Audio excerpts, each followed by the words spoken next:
is falling toward the ocean. There may be fear of dissolution,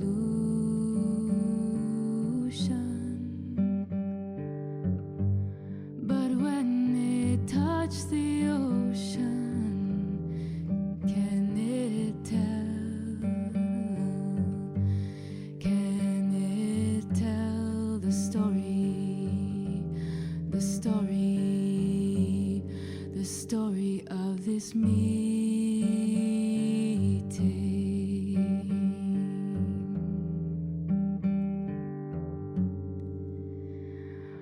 Om Namah Shivaya. Om Namah Shivaya. Om Namah Shivaya. Says, dearest Mooji, thank you for coming. Thank you for my being here in front of you. And thank you for seeing me when I can't see myself. About the time I retired, I heard you talk about us being nobody doing nothing. This has been put into good effect, and something of importance occurred while doing introspection, and that was that it was happening from the inside out rather than the other way round. Something else happened too during one of the St. Petersburg Satsangs recently. You said, when mankind wants to experience, he becomes the body. When he wants knowledge, he becomes the mind. When he wants God, he becomes the heart. And when he wants truth, he becomes nothing and finds himself. When I heard that, it felt as though an electric current passed through me.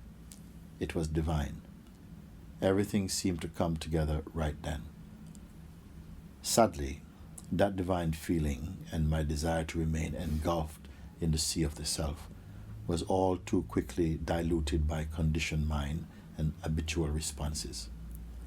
Focus on remaining empty was also compromised, and the space was once more filled with thought.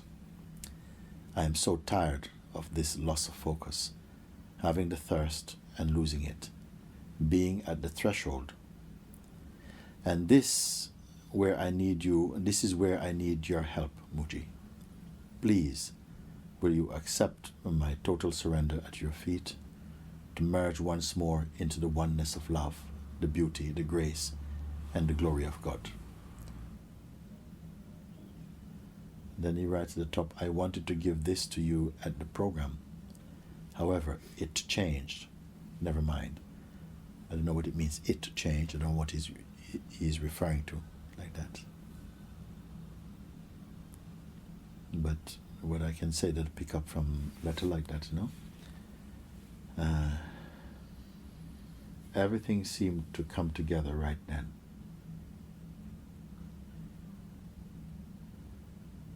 Sadly, that divine feeling and my desire to remain engulfed in the sea of self was all but too quickly diluted by conditioned mind and habitual responses. Is it, though? That's my feeling. Is it diluted? Is it touched at all? That which is. I mean, what exactly happened? And I feel like to put some attention on looking at that to understand what happens. Is it that the pure self gets diluted? Can the self be diluted, is it? And it's very important for people to understand, does the self get diluted? It cannot be diluted. It cannot be diluted. What happens is that the thought energy, they come again up. And like a kind of reflex, the attention goes back to that because that has been the habitual relationship. It comes back and then you smell not the fragrance of the self, but the odor of the non-self. And it feels familiar. And right there, something goes, oh no, not again, which is also a familiar reaction. And purchasing that reaction closed the deal. It's like you You almost, you put your own handcuffs on. How we can do it? I think you can put it on one hand, but how can you put it on two hands? You see, there's some subtle thing up in there, you know. Because I look again through my own experience and try and equate this type of sensation to anything that happened here. And surely I remember also that some waves come, some little nonsense, but all of them was less than this. All of them was less than this. You know, I could still see the egoic tendencies. They were surprising. It's not that I want to do something. They just crept up. And the next thing you know, a behavior which perhaps you intend to be something good turns out to be a little bit of arrogance. But you see it and it bites you so deeply that, you know, you learn such a lessons, and these lessons, they bite in very deep, they bite to the bone, in terms that you feel the pain of them, of, you know, being hurtful or judgmental towards someone, or, you know, sort of acting as though, you know, it is you who did something good. It is you who are imparting grace, rather than it comes only from the divine. And in that moment, the sting, because something in life bites you, and it's so painful that it just ensures you don't do that one again. You have to make a new mistake, not the old mistake. And I call this grace. It doesn't feel nice. So what makes you feel then that, oh, and then the old tendencies, you write like this, you see? He says, but too quickly, all this is diluted by conditioned mind and habitual responses. How can it be diluted? It's just that the habitual responses come, but you're in a position to be aware of them. You know, as yet you are not combined with them. It's just that, you know, they used to come and drink at your house. They used to come and smoke in your house. And now they show up again, but you don't want them. So the fact that they show up at your house, does you mean, oh my God, here they come again? No. And then you open the door. You see, so I don't feel that anything has happened, really, until something in you says, okay, since you're here, come in. Nothing can push its way into you that much, until at some level you may not see that you're complying with something. Sometimes somebody come knock on your door, you let them in, but you're still cursing them for coming. No, but it's you let them in. You see, it's like, because they show up, your prayers, may they never show up again. I said, no, they will show up, you know, but may I have the strength to not let them in. May I be so resolved to not let them in. So the very fact that the thoughts show up does not mean that you have failed. This is the point here now, you see. So I'm going to just bring it back from here. That he heard in St. Petersburg, so I'm coming back to this point, the second paragraph. Something else happened too during one of the St. Petersburg Satsangs recently. You said, when mankind wants to experience, he becomes the body. When he wants knowledge, he becomes the mind. When he wants God, he becomes the heart. And when he wants truth, he becomes nothing and finds himself. So he says, when I heard that, it felt as though an electric current passed through me. What is this electric current? It is just the power of grace is just throwing things out. No? Trust that grace. Trust that grace. You cannot buy it over the counter. It released something in you. Everything had prepared your heart for the coming of that understanding. And it happened. It threw something out. Okay, trust that thing. It was divine, he's saying. Everything seemed to come together right then. Everything is right then. Okay. Sadly, boom, change of tone. That divine feeling and my desire to remain engulfed in the sea of the self was all but too quickly diluted by conditioned mind and habitual responses. Sadly, that divine feeling, it was more than a divine feeling. Who received the divine feeling? in that moment, when that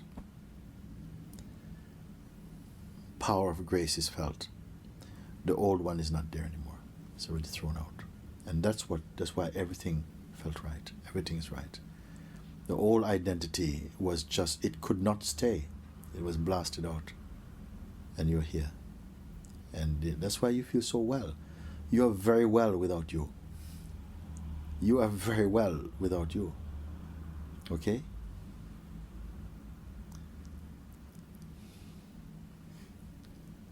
I wanted to stay, you see, that divine feeling and my desire to remain engulfed in the sea of the self. Why should it come and go? It is here. Now it's your turn, you see. You know that you have won the jackpot. Why would you win the jackpot and next minute the people come and say, sorry, it's not belongs to you. You know, we made a mistake. We're taking it back. Why would it be like this?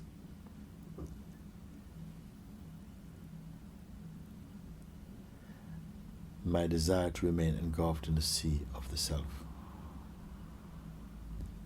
always too quickly diluted by condition. No, it cannot. You fall in love, and your partner's family says, no, we don't really want you to marry this girl or this boy. I don't really want you to be. But it cannot challenge your heart. You're already in love. So you say, listen, Mom, Dad, I'm sorry you feel this way, because there's nothing I can do. It's already happened. It's already happened. I cannot do this. Please. You see? It's already happened that grace has entered your heart.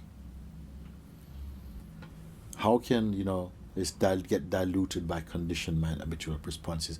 They're the old regime. The old regime has come. But now is a new season. It's over. It's over, you see? Why would you say that these things are enough to take away from you the most precious, the most beautiful, the most priceless discovery you've made? Why don't you fight for that? Why would you say, yeah, it's come again in my mind? And even if the mind came again, is the mind ever permanent? It's just a wave. It comes, a wave come, and then after you looking, you say, wait a minute. But what was that? It has to go because it's not permanent. That is a field of impermanence. Why would you not so say, oh, listen, look at the mind now. But how can you take this? How can this be gone? The mind has come and is trying everything to sabotage your freedom, to remind you that you're not worthy and all of these type of things. But listen, you're sitting on the lap of God. Why would you care so much? Why do you care so much? Then you say, and once again, you see, compromise, and the space was once more filled with thought. For how long filled with thought? Thought come and go. At least you notice the thought to come and they go. Why you say it's filled with thought? And then you put full stop and start another paragraph. Then by seeing this, you see, because I'm reading your body language and your mind language just from the way you write even. You made a full stop here. You actually stop the paragraph. I'm showing this to you. You stop the paragraph on a negative, and then you start another paragraph, something else. How can you do this? So you are yourself doing it. You follow? He's reporting on both, but somehow his attention tends to go to the negative. It's like you're finishing a statement, which is so important, on a negative, you see. You see, focus on remaining empty was also compromised. And the space was once more filled with thought. Full stop. Next paragraph. I am so tired of this loss of focus. You see? This loss of focus is only momentary. But when you write like this, it's almost like it's continuous. Now I'm just in the life of loss of focus. You see, it's so untrue. Your thoughts, the thought that was troubling you in the previous thing, it's gone. It has served its natural life. It's naturally expired. But you are perpetuating it through memory. You have just turned something that's dead into a zombie. It doesn't exist. But you're carrying the message of that inside your mind, you see. I'm so tired of this loss of focus. Even perhaps as he's writing from memory. Even writing this letter, you're writing from memory. This is a well-constructed letter. You can see it even chose a typeset, a certain kind of font. You see? It's a finish. It's almost like you're making this into something to be framed on a wall. I'm showing the tendencies and the characteristics, the subtle things, which I see them. You see? And you are making it into like a kind of like a document. All this doesn't exist. But your mind has sort of framed it into it's almost making it solid, you see? I am so tired of this loss of focus, having the thirst and losing it, being at the threshold. Having the thirst and losing it. Let what is coming and go come. But against the background of what is unchanging. It's from the unchanging that you're looking, but you're not reporting from the unchanging. You're looking from the unchanging, but you don't see it. You're reporting from the changeful, you see?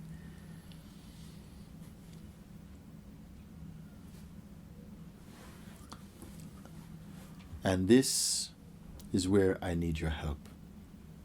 Mooji, please will you accept my total surrender at your feet? But will you keep your surrender? Also, your surrender will be time-bound like the rest of the other things. Why not let them just all be seen as the play of time? You would not be able to see the play of time, the transience of time, if you were not already in a position of the timeless. It's just that these things has to be pointed out. And you have to, in turn, acknowledge, look inside and confirm, you know what? I was not even looking at it that way. Something in my mind and my mouth is running too fast, and I'm not catching up with the speed of my words. Because I'm already here, but my mouth is talking like I'm down the road going on the way somewhere else. I'm just here. Pay attention to that. Will you accept my total surrender at your feet to merge once more, to merge once more into the oneness of love, but for how long? To merge into the beauty, the grace, and the glory of God. But for how long, you see? The one who is doing these things is illusory. The experience that blew all these things was to show you your permanence. But something wanted to show you your impermanence. And to be impermanent, you have to go back to the mind, you have to go to the person. And it's the person now that wants the permanence. These are subtle things, you see. If you just keep quiet and be surrendered and stop even fighting for yourself. But just acknowledge, if you understand a little thing, that's what I said, if you understand even a little thing really well, then you don't have to understand a lot of things. Understand a little thing. The most important thing is just to focus attention on what the I is. Because something is carrying the I notion, the I feeling, and to keep looking. And just by being clear, you know, like when I speak like this, I'm definitely speaking as my person. Just bring this awareness alive again. I'm speaking as a person.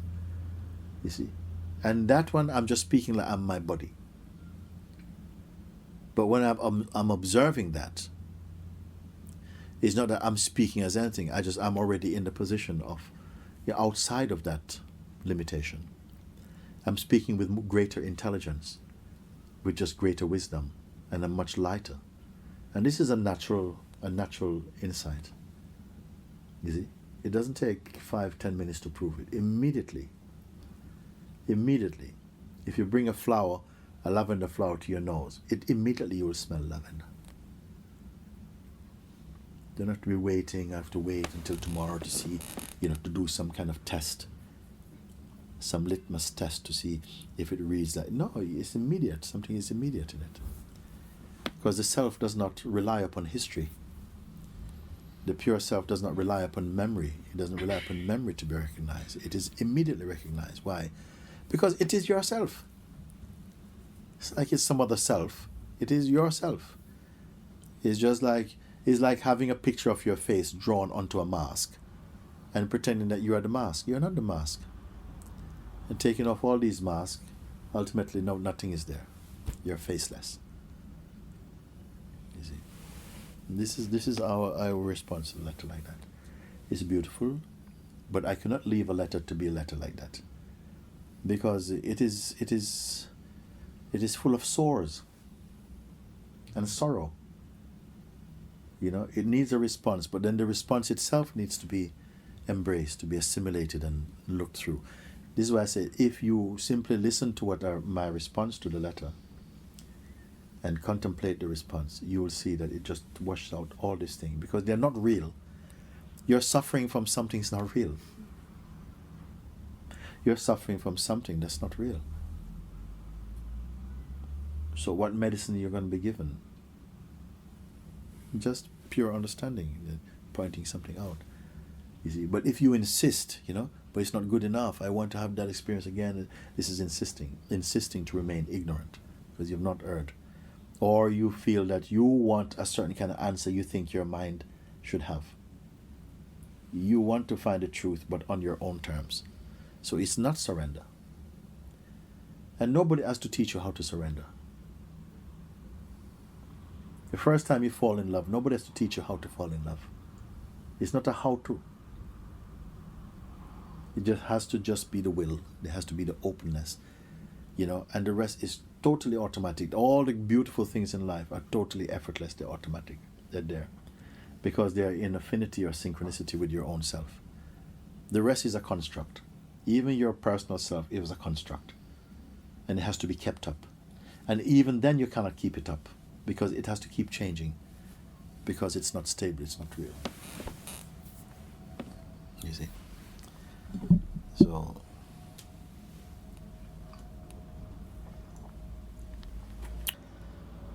sometimes the people are right like this, but somebody else will benefit from it.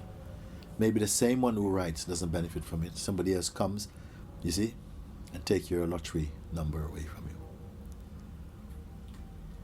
Mooji, Ramana wrote, God never forsakes the one who has surrendered. And I think you said it too. Like, how can he say something like this? How does he know? God never, because actually, but it cannot. God, how can God forsake someone who surrenders? You surrender to a lot of things in your life. Have faith in a lot of things in your life, perishable things. You see? So if you have surrendered or discovered the imperishable, how can it reject you? I mean, it is it that gives you the aspiration to choose it. It's not that, you don't even get a chance to have that kind of pride. Look, it was I who turned to you. No. I caused you to turn to me. I don't even think that is the voice of God in its truest, because God cannot acknowledge you.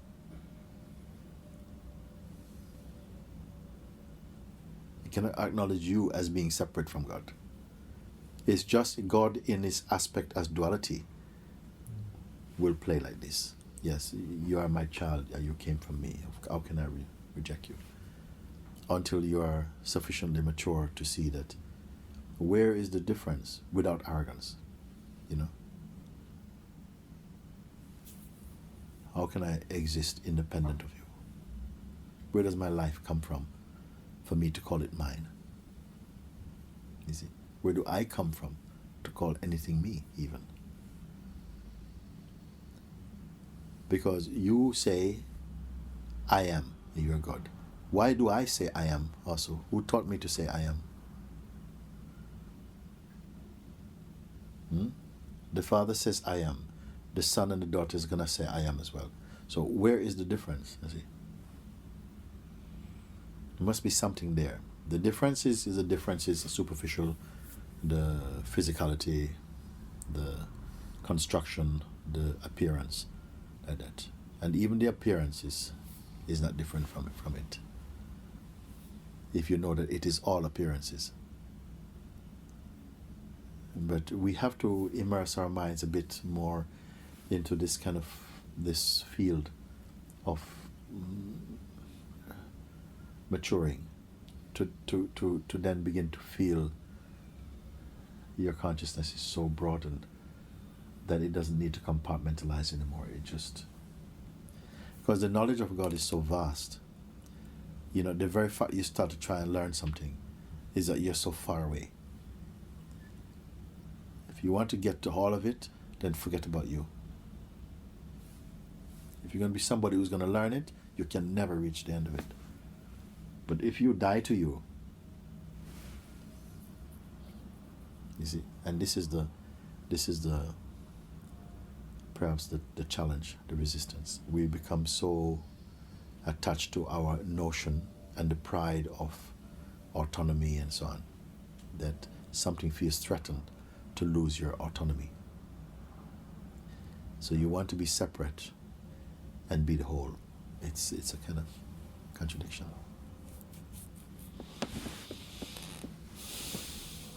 I can't talk about these things too much because you get entangled in the veins. I say, let's stay in the main artery, because then somehow it's not so, the mind is very often not subtle enough to grasp things inside the heart. You have to keep it very simple. Very simple is to be given. If it's complex, it just stays in the head. It just stays in the helmet, basically. We don't know how to bring complex things into the heart. It's the mind that functions like this, and that's why it denies the simplicity. And, even the self is not simple. It's neither simple nor complicated. It's just the pointing can be simple or complicated, but the self is cannot be defined by being simple. It wouldn't be a correct adjective to say the self is simple. It's neither simple nor complex. Namah Shivaya.